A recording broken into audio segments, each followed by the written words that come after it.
The college football playoff rankings were just released in the past few minutes, and I don't like it. The rankings themselves are okay. I'm not a huge fan of some of the discourse that's starting to take shape. You can already tell the positioning is start to happen. Now, before we even dive in, I want to make sure I remind everyone, I'm not a big eyeball test guy. That includes mine. I have said for a while, if I was the college football playoff commissioner and I just solely ran the playoff, one of the first things I would do is I would define parameters. Why would I do that? Specifically to let as much of it play out on the field as possible and to remove my gut or my eyeball test. And I don't care if you have or haven't coached the game. Like, here's what I've always said about former coaches and the eyeball test. I got supreme respect for guys who have coached this game and played this game. Why don't any former coaches go make a living betting football? If it's that easy to apply the eyeball test and figure out who's better than who, why don't you ever hear about former coaches making a living gambling on football? You notice you never really hear that? Conversely, you notice how a bunch of calculator heads could run circles around coaches when it comes to betting football.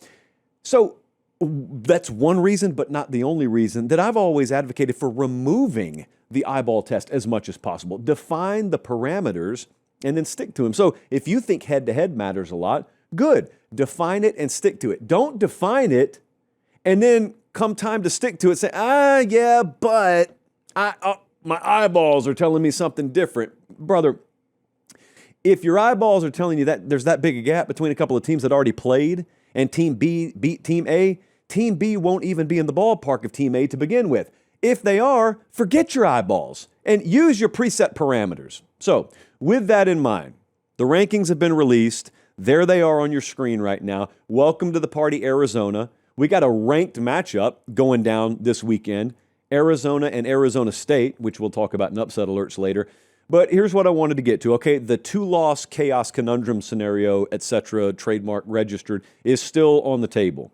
And that could include Notre Dame and maybe like an Alabama or Utah or Brigham Young or Miami or Brigham Young and Texas Tech, Vanderbilt, all these teams. Oklahoma could just be sitting there. Ole Miss, 2 losses. Who knows what the Egg Bowl could bring. But all these 2-loss teams could be sitting there. Obviously, we don't have enough room for all of them.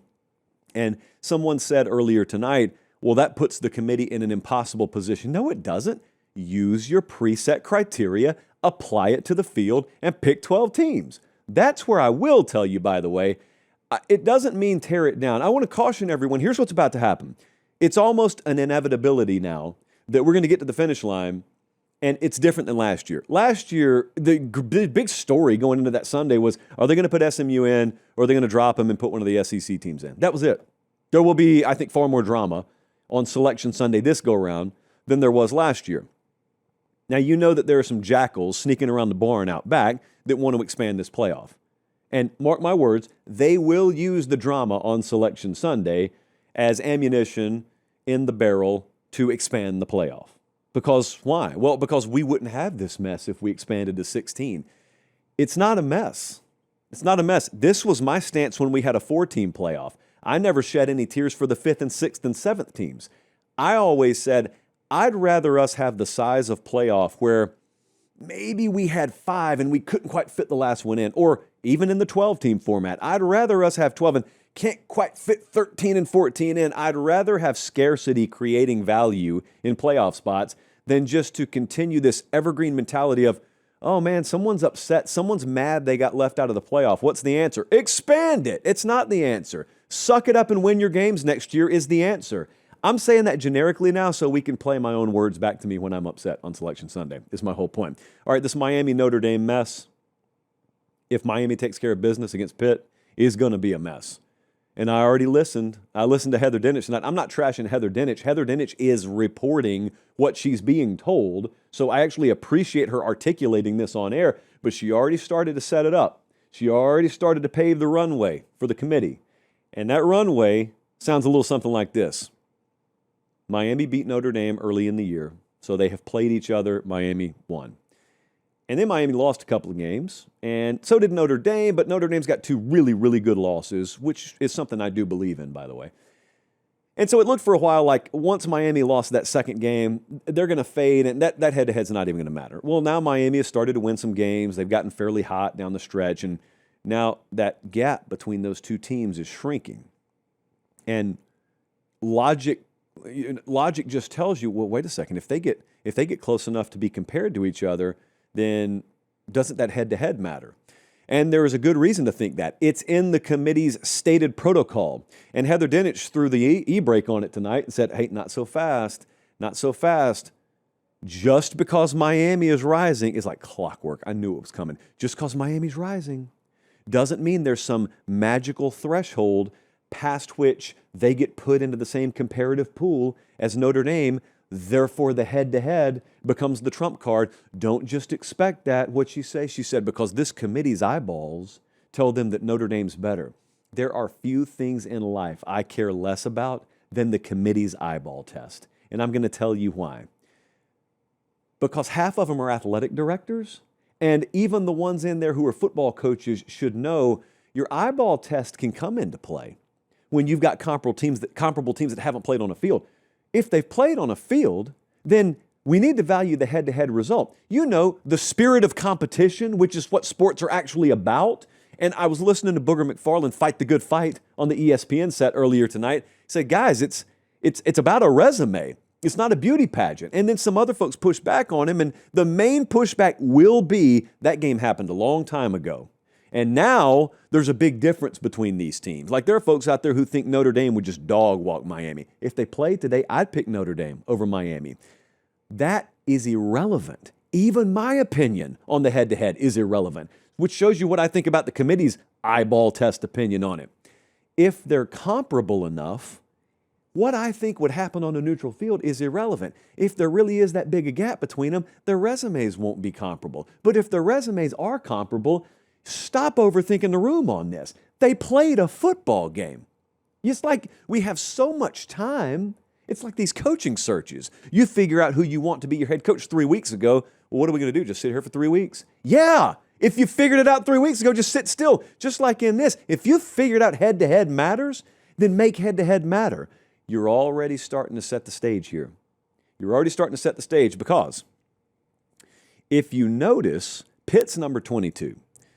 Miami gets to go play Pitt this weekend. And one of the other talking points is going to be, well, you know what?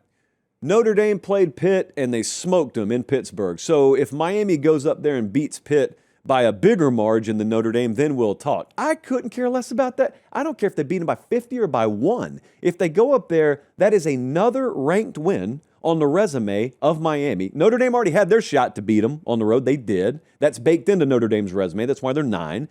Number 12 now gets to go play number 22. And if they beat them by 1 or they beat them by 50, that is another ranked win on the road to end the year. It should vault them up above Brigham Young, at least at number 11. And at that point, you're talking about a separation of 1 spot between these teams that you're trying to convince me are still so far apart that head-to-head shouldn't matter. Are you smoking meth? In no world is that how that should work. And that's including me saying my opinion is Notre Dame's the better team. It doesn't matter. If you've ever picked one football game wrong, and we all have, I don't care what your opinion is. I don't care who you think's better because we watched them play already. So that's my piece on that. Next, Alabama's sitting there at number 10 right now. I was listening earlier tonight to a lot of people speculate that if Alabama goes and beats Auburn Saturday and they go to the SEC championship game and lose, boy, are they in danger of dropping out. Well, if you want to burn the entire concept of conference championship games down, then yeah, leave the SEC's runner-up out. I also think that an all-state playoff predictor, which I talked about the other night, painting only like a 50 to 55% chance that a 10-3 Alabama makes the playoff is insanity. I want you to think this through with me. Forget about the calculators for a second. Think it through for me. Bama goes, this is a tall order now, but if Bama goes and beats Auburn Saturday, they go to Atlanta. They won't drop from 10. If anything, they'll be 10 or higher. So they will enter SEC championship Saturday as an SEC team, mind you, which matters, knowing they're in the playoff. If they canceled the SEC championship game that day, if it ceased to exist, that team would be in the playoff. You're telling me that you think there's a world where, because that game, which is a reward that the two participants earned the right to play in, you're telling me if that participant, being Alabama, loses, you think that committee's going to drop them out of the playoff? I don't see a world where that happens. I couldn't care less. I literally think Notre Dame would get bumped out of the playoff before the SEC runner-up does. Ole Miss would get bumped out of the. I don't care who it is. Any of these two-loss teams, you say, oh, well, someone's got to fall out. I know. It isn't going to be the SEC runner-up that falls out. Now, if it's the Big 12 runner-up, like if you're trying to sell me that a conference champ runner-up gets bumped out, I don't believe in the concept. But if the concept's going to happen, it's not going to be the SEC it happens to. So I don't buy that idea at all. Like if I saw that happen, you are fundamentally turning the entire complex on its ear. I mean, I can't even imagine what the SEC does. If they watch that happen, I can't even imagine what the SEC does. I don't think it's going to matter because I think that's a moot point. Oregon did jump Ole Miss in these rankings. That's going to matter for some of your projected seeding, but also one of the questions that people started to ask today, like it just dawned on them today, is, wait a second, what happens if Ole Miss loses to Mississippi State? Well, they may fall out of the playoff. That's what may happen. They're the lowest ranked, Jesse, check me on this, they're the lowest ranked one-loss team, right? Aside from Brigham Young. Yeah, okay, so of the teams that are, Big Ten, SEC caliber, they're the lowest ranked one-loss team already, and they're not going to get a big boost this weekend. Certainly if you lose, that's a terrible loss to Mississippi State. And then, a lot of people have been talking about how the committee's parameters and protocols, which they selectively choose to enforce, by the way, some of those bullet points include the fact that they can dock you if your key players go down, a la Jordan Travis 2 years ago, or if coaching changes happen. If Lane leaves after they've lost the Egg Bowl, I think Ole Miss may be a victim there in more ways than one. So they need to win. They need to take care of business this weekend. And Texas Tech is at 5 right now. There was some speculation, and there still is when I'm looking at some of the projected brackets. A lot of people project Texas A&M to win the SEC championship. So let's say that happens for argument's sake. Like let's say Ohio State and Indiana play, and whoever wins, but they'll both be top 4 seeds no matter what. As long as they win out, they'll both be top 4 seeds. If A&M plays Alabama and A&M wins, they're locked in as a top 4 seed. But that means you've got a 4 spot there that's wide open.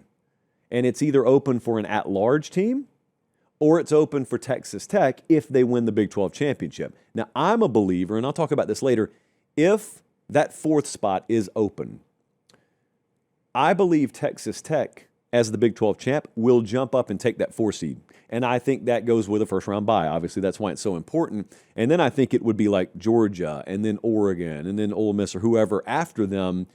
But I do think that there's a world. Now, some other people disagree with that. Some other people think the highest Texas Tech's going to go, even if they're a conference champ, is 5. And if that 4 spot is open, it would be taken by an SEC at large, like a Georgia, or maybe even an Oregon in the Big Ten. I don't believe that, but we'll see what the committee does, because as we have already documented tonight, I don't necessarily see eye to eye with those guys and girls all hours of the day and night. Oh, Jesse just popped in the earpiece right there and said he texted me. Aha! Very important information here. Fresh from the iJosh. Fresh from FanDuel, courtesy of the iJosh. We have projected first-round spreads for the first-round games. Here we go. Tulane at Texas Tech. Texas Tech minus 21.5. Notre Dame at Oklahoma. Notre Dame minus 4 at Oklahoma. This matchup wouldn't happen, but it's still just great to look at on a screen. Miami at Oregon. Oregon minus 7.5. Bama at Ole Miss is a pick'em. So Texas Tech minus 21 and a hook against Tulane at home. Notre Dame favored by 4 in Norman. Oregon minus 7.5 at home against Miami. And in Oxford, Mississippi, Alabama and Ole Miss would be a pick'em. There you go.